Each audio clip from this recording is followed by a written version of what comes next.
Alo. Acıgım gelen yok mu? Ay böyle araştırıyoruz tabii. Kaydın da gayret edin de ne oluyor? Enemin padbişiklen biz ova gedilince var ya Bahardene borçunu diyalçak. Çemedanımızdan korkadına. Ne çemedanımızdan yanımızda. Hocam selam aleyküm. Vale. Komini. Yani. Hala dalgor niyang. Ya ay kıyıca alam o var çek oluyorsun. O maşin etmişti onu. Ha maşini rekti. Ha o. Sen koy men maşini on taptırın o adam. Öyle tapacak mı? O. Bolun. Atacan ip çağırdım var mı? Ama atacağım. O. Hava aktı. Ayınım. Polya sen her yeme o vaktine sen gerekti. Bir yiyek gerekmedi canı ders biliyor musun? Da kim meňiň ýüreçiklerine garaşýar. Ýüreçik basan hokman. Biz Bahardene bolsaňam ýüregimiz elmede ama sizilen Anten derro gel bu hoca adamın kıyılarını o vakit belli reherden. O. Bolun derro karşı.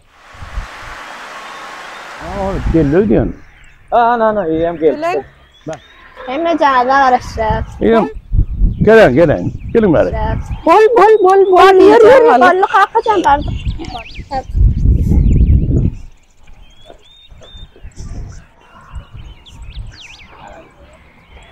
kaka böyle sağ olun. Sağ manca turun. İyiydim yolunu da akmasın. Çay suyu da ahmal etmen. Böyle Böyle sağ olun. Ağam amarın. Yolunu da akmasın. Var. Var. Boş. Sen o maşımı sürüyor mu? Ay daşından gördün ha. Arkayın mı sen? Arkayın mı sen o? Ay daşından gördün ha. Maşı sürüyor mu? Öyle yolunu da akmasın. Tamam amarın. Tamam amarın.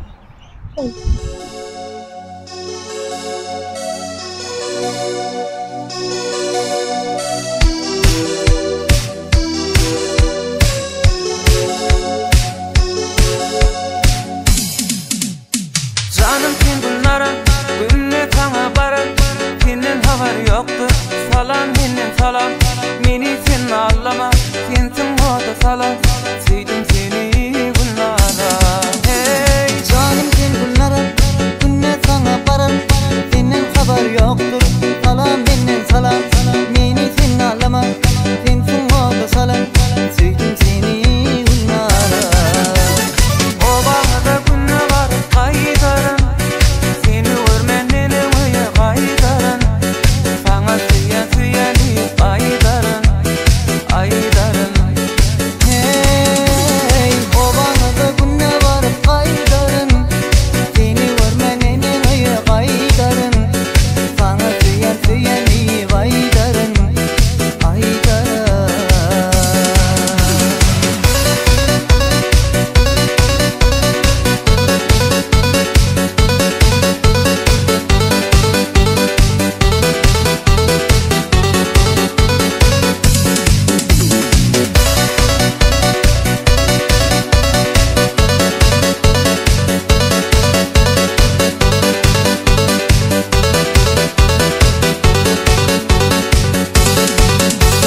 Şagılıptır misli Qaşın senin qalam Ol qara gözlerin Meni yoda salan Güllerimin dedip Güllün mülkün alan Eydin seni dinara Hey şagılıptır misli Qaşın senin qalam Ol qara